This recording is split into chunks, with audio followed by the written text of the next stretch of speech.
Hello दोस्तों, आप सभी का स्वागत है मेरे चैनल में। तो आज हम लोग जिस स्टोरी को ट्रांसलेट करेंगे और सीखेंगे, इंग्लिश सीखेंगे और समझेंगे इस हिस्ट्री को यानी इतिहास को, तो उसका शीर्षक है मैरी सेलेस्टे या फिर मैरी सेलेस्ट। इसे सेलेस्ट भी पढ़ सकते हैं और सेलेस्टे भी पढ़ सकते हैं। The एबेंडोन्ड ship. एबेंडोन्ड का मतलब होता है जिसे परित्याग कर दिया गया या जिसको छोड़ दिया गया, उसे बोलते हैं एबेंडन करना। जैसे आपका या हमारा किसी का भी अगर पुराना घर है और हम उसे छोड़ के कोई नया घर बना के नए घर में रहने चले जाते हैं, तो हम क्या बोलते हैं कि मैंने अपने पुराने घर को एबेंडन कर दिया, यानी परित्याग कर दिया, है ना। तो ये परित्यक्त जहाज के बारे में है ये स्टोरी। तो आइए हम देखेंगे। इतिहास के एक सच्ची घटना पर आधारित ये स्टोरी है, जिसे हमें ज़रूर जानना चाहिए कि इससे हमें पता चलेगा। एक तो हम इंग्लिश तो सीख ही पाएंगे, इंग्लिश टू हिंदी ट्रांसलेशन भी सीख पाएंगे। इसके अलावा शब्दकोश यानी वर्ड मीनिंग तो सीख ही पाएंगे। इसके अलावा इतिहास को भी जान पाएंगे। और एक रहस्यमय जहाज के बारे में एक स्टोरी है, इसे हम सीखेंगे। तो आइए शुरू करते हैं। This is the story of a missing ship. Missing means होता है गुम हो चुका या फिर खोया हुआ।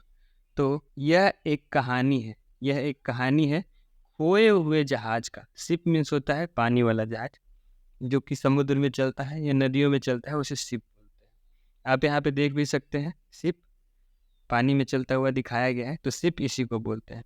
नेम्ड यानी जिसका नाम था या उसका नामकरण किया गया था। मैरी सेलेस्ट या मैरी सेलेस्टे, उसका नामकरण किया गया था। मैरी सेलेस्टे उस जहाज का नाम था।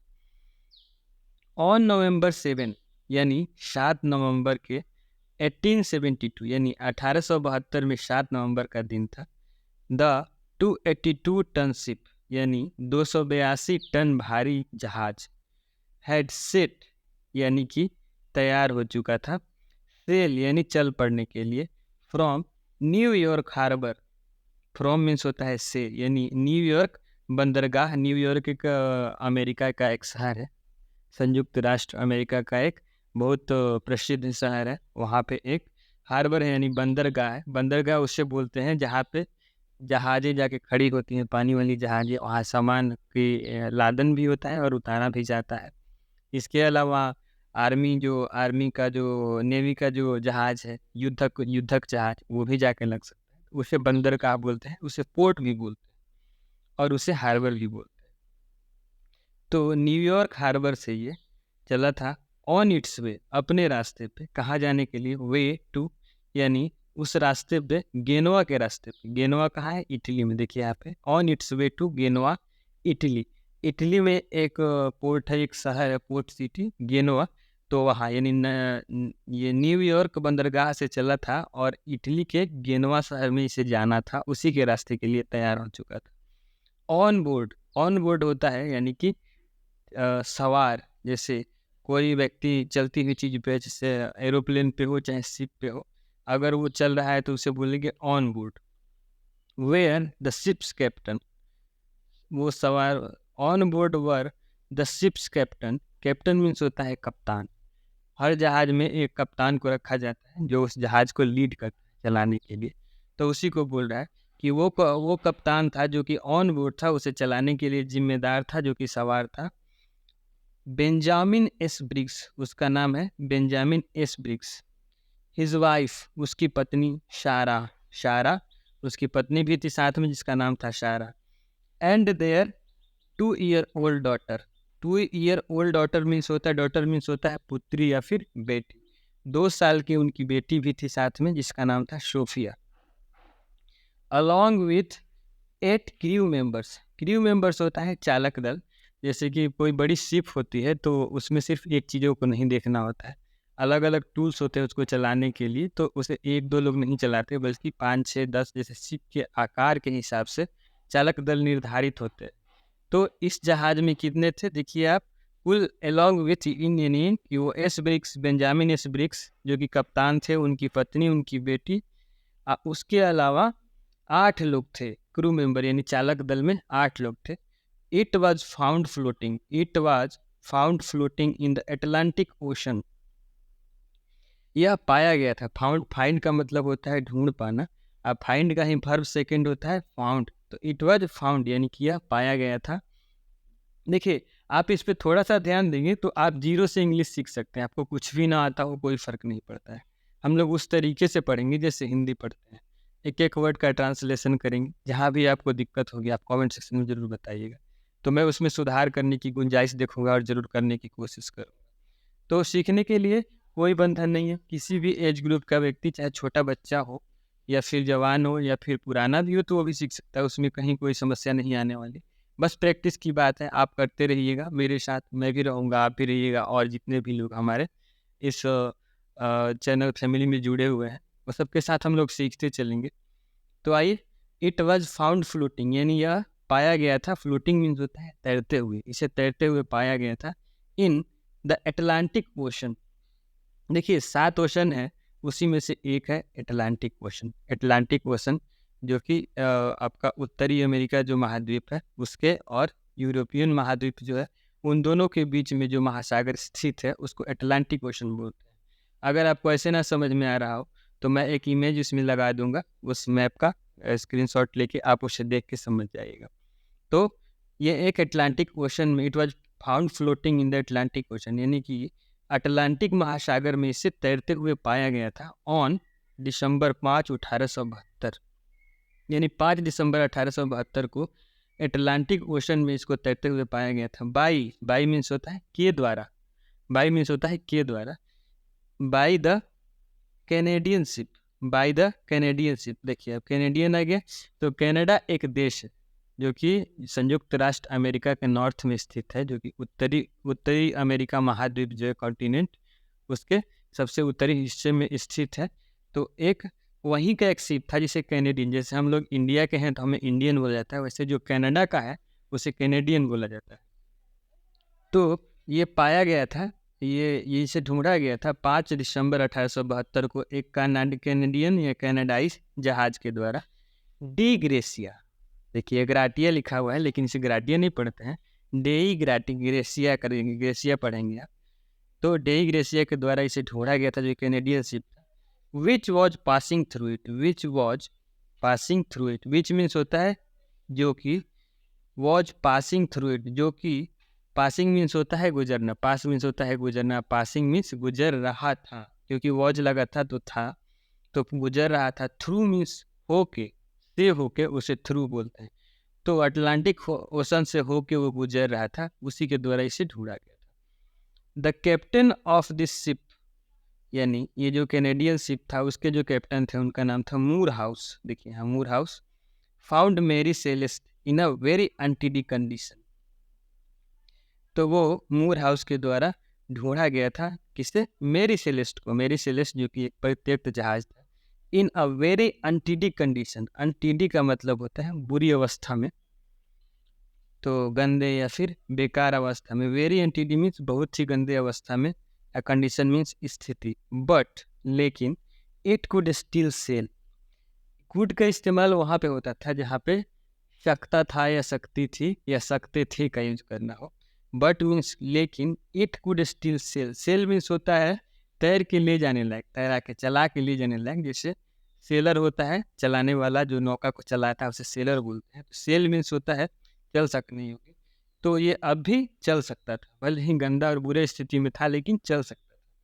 The ship had enough food, enough means होता है पर्याप्त या फिर काफ़ी।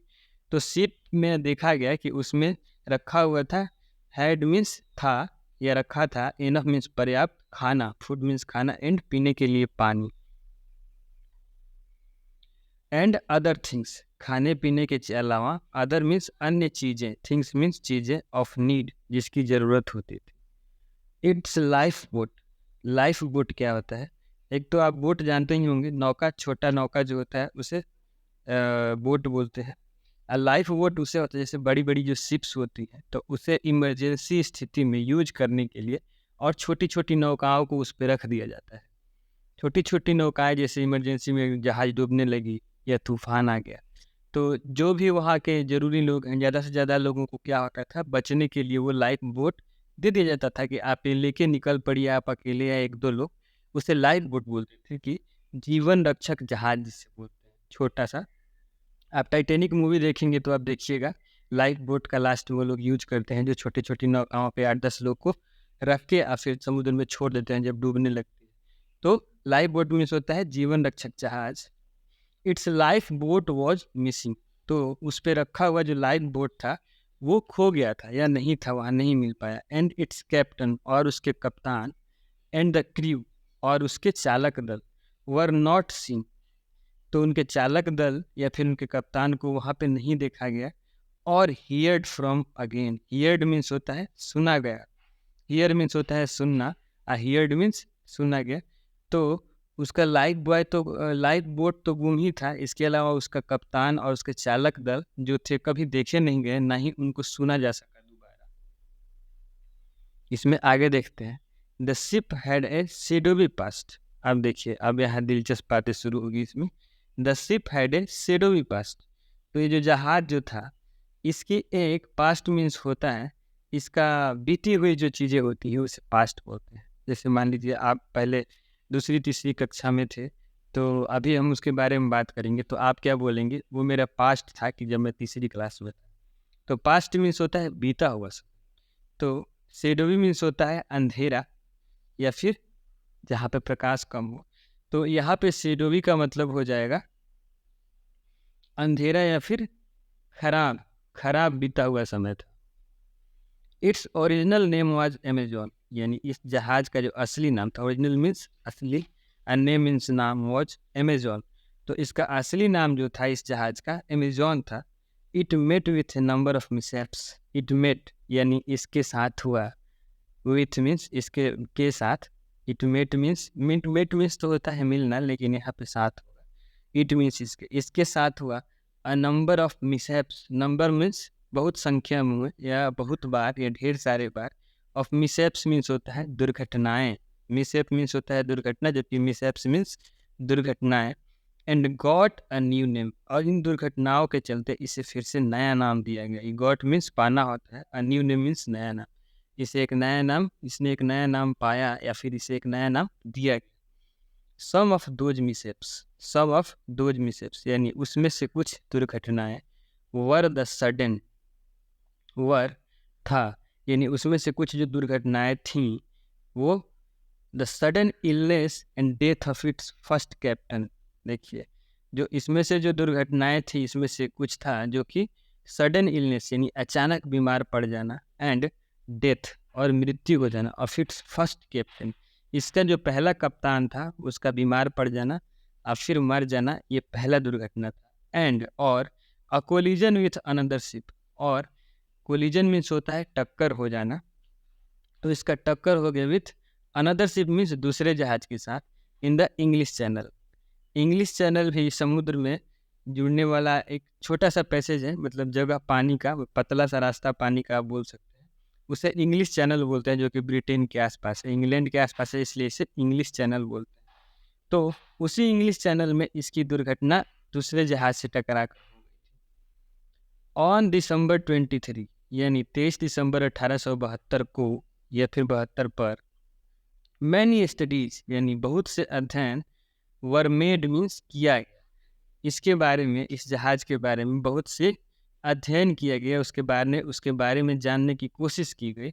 Regarding the tragedy of Mary Celeste, regarding means के बारे में, द ट्रेजिडी होता है दुखद घटना, कोई दुखद घटना होती है उसे ट्रेजिडी बोलते हैं।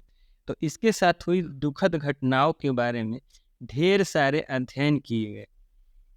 ऑफ मैरी सेलेस्ट यानी इस मैरी सेलेस्ट जहाज के बारे में। सम बिलीव यानी कुछ लोग मानते हैं, दैट मीन्स की the captain took off from the ship, कुछ लोग ये मानते हैं कि कैप्टन यानी कि कप्तान को कब्जा कर लिया गया, पकड़ के उतार लेंगे, टुक ऑफ मीन्स ले जाया गया पकड़ के, फ्रॉम द शिप यानी जहाज से पकड़ के ले गया गया, या और मीन्स या वॉज किल्ड या फिर उनको मार दिया गया, किल मीन्स मारना, किल्ड मीन्स मार दिया गया। अदर्स यानी दूसरे लोग जो हैं, बिलीव यानी उनका मानना है, बिलीव मीन्स विश्वास करना या फिर मान्यता या फिर मानना, दैट कि it was attacked by pirates, कुछ लोगों का ये मानना है इट वॉज अटैक्ड यानी कि यह हमला किया गया था बाय द पायरेट्स, पायरेट्स होता है समुद्री लुटेरे। तो जैसे मूवी है पायरेट्स ऑफ कैरिबियन, तो कैरिबियन एक आइलैंड का ग्रुप है, तो वहाँ पे जो लुटेरे पाए जाते हैं वो उसके बारे में मूवी है, जबकि पायरेट्स का असली मतलब होता है समुद्री लुटेरे। तो कुछ लोगों का ये मानना है कि वो कप्तान को मार दिया गया या हमला कर दिया गया समुद्री लुटेरों के द्वारा। An attack by a giant octopus. और एन अटैक, देखिए यहाँ पे एन लगा हुआ है, जब एक चीज़ को दर्शाना हो तो ए का यूज किया जाता है, लेकिन अगर वोवेल हो ए ई आई ओ यू से शुरू होने वाला कोई भी वर्ड से अगर हम लगा रहे हैं तो उससे पहले ए न लगा के एन लगाते हैं। तो एन अटैक यानी कि एक हमला by a giant octopus. Octopus होता है एक समुद्री जीव जिसके 8 पैर होते हैं। ऑक्ट जो है इसी को दर्शाता है। ऑक्ट मीन्स 8 पैर वाला, ठीक है। तो 8 पैरों वाला जायंट मतलब विशाल का है, बहुत ही विशाल का है, ऑक्टोपस के द्वारा इन्हें हमला कर दिया गया हो। और सी मॉन्स्टर होता है समुद्र में पाया जाने वाला एक बहुत ही बड़ा एक जानवर होता है, मतलब जलीय जीव होता है जो कि हमला कर सकता है।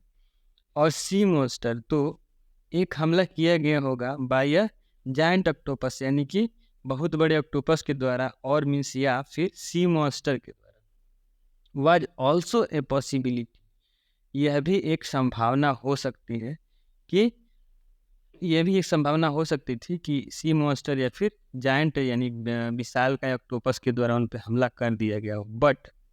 परंतु no solid conclusion could be found. आगे देखिए, आगे फिर इसमें बताया जाता है इसके स्टडी में कि नो सॉलिड कंक्लूजन, कि कोई भी पक्का निष्कर्ष नहीं निकल सका। Could be found mean could क्या यूज किया जाता है सके वाले जो आपके सेंटेंस होते हैं उसमें। तो नो सॉलिड यानी नो मीन्स नहीं, सॉलिड मीन्स पक्का, कंक्लूजन मीन्स होता है निष्कर्ष यानी निचोड़। तो कोई भी निष्कर्ष, पक्का निष्कर्ष नहीं निकल सका इस बारे में। नो वन नोज, किसी को नहीं पता। नो वन मीन्स कोई नहीं, नो मीन्स जानता, तो कोई नहीं जानता। इफ यदि दीज एजम्पशंस आर राइट और नॉट। एजम्पशंस मीन्स होता है मान्यताएं या लोगों का मानना, कि कोई नहीं जानता है कि यह दीज मीन्स ये, एजम्पशंस मीन्स मान्यताएं, आर राइट सही हैं, और नॉट मीन्स या नहीं। This ship had led many newspaper to write about its mystery. यह जहाज जो है, ये जहाज है, इसको लेके led many newspaper to write about this mystery. इस जहाज को लेके ढेर सारे रहस्यों के बारे में न्यूज़पेपर द्वारा लेख लिखी गई। राइट मीन्स होता है लिखना किसी चीज़ के बारे में, न्यूज़पेपर मीन्स समाचार, मैंने मीन्स बहुत सारे समाचार पत्र वाले जो थे इसके रहस्य के बारे में लिखे। But the biggest question still remains. But means लेकिन, द बिगेस्ट यानी सबसे बड़ा, बिग का सुपरलेटिव डिग्री है, बिग होता है बड़ा, बिगर मीन्स उससे बड़ा, बिगेस्ट मीन्स सबसे बड़ा। तो परंतु द बिगेस्ट मीन्स सबसे बड़ा, क्वेश्चन मीन्स प्रश्न, स्टिल मीन्स अब तक, स्टिल मीन्स अब तक, रिमेन्स मीन्स जिंदा है या बना हुआ है, रिमेन्स मीन्स है अभी भी बाकी। Why would an experience captain such as Briggs. Why would means करेगा, एन एक्सपीरियंस्ड कैप्टन, वुड का यूज किया जाता है जहाँ पे फ्यूचर को बताने की कोशिश की गई हो कि ऐसे क्यों करेगा, संभावना जताने की, जैसे गा ये ही लगा हो सेंटेंस के लास्ट में। Y would N experienced captain, कि कोई भी अनुभवी कप्तान क्यों करेगा, सच एज ब्रिक्स, सच मीन्स होता है जैसे कि, एज सच एज मीन्स जैसा कि, ब्रिक्स जो कि ब्रिक्स जो इसके कैप्टन थे उनके बारे में, कोई उनके लास्ट में उनका प्रीफिक्स सफिक्स था ब्रिक्स करके, तो उनके जैसा अनुभवी जो कप्तान है वो ऐसे क्यों करेगा। और हिज सेलर्स, और उनके खेवनहार, सेल मीन्स होता है खेना, और सेलर्स मीन्स होता है खेवनहार, खेने वाले। लीव मीन्स छोड़ना, कि ऐसा क्यों करेगा वो एक अनुभवी कप्तान और उसका खेवनहार कि छोड़ दे, लीव मीन्स छोड़ देना, और परफेक्टली साउंड शिप, एक पूरी तरीके से मजबूत और चलती हुई जहाज को छोड़ के वो लोग कहाँ चले गए, और ऐसा छोड़ने की ऐसा क्या ना बताया, अगर वो ऐसा क्यों करेंगे। इसके बारे में एक रहस्य था जिसके बारे में हम लोग पढ़े, तो इसके बारे में अभी तक भी किसी को नहीं पता कि वो चलती फिरती जहाज जिसमें खाने पीने की भी सारी चीज़ें थी, सारी व्यवस्थाएं थी, सारे जरूरी सामान थे, लेकिन उसे चलाने वाला कोई नहीं था। और ना ही उसमें कोई व्यक्ति था, किसी का भी आज तक पता नहीं चल पाया। सिर्फ जहाज़ मिल पाया, उसमें जो भी सामान रखा था वो मिल पाया, और उनमें का जो लाइफ बोट होता है उसका भी नहीं पता चला। ना ही ये कोई पता लगा पाया कि वो लाइफ बोट गया तो गया कहाँ। तो ये रहस्य अभी भी बना हुआ है, और अभी भी इसके बारे में यूरोपियन जो भी स्टूडेंट्स हैं उनको इस बारे में बताया जाता है। तो आप बताइएगा आपको स्टोरी कैसी लगी? अगर अच्छी लगी तो चैनल को सब्सक्राइब कर लीजिए और वीडियो को लाइक कर लीजिए। फिर मिलेंगे अगले वीडियो में, तब तक के लिए बहुत बहुत धन्यवाद।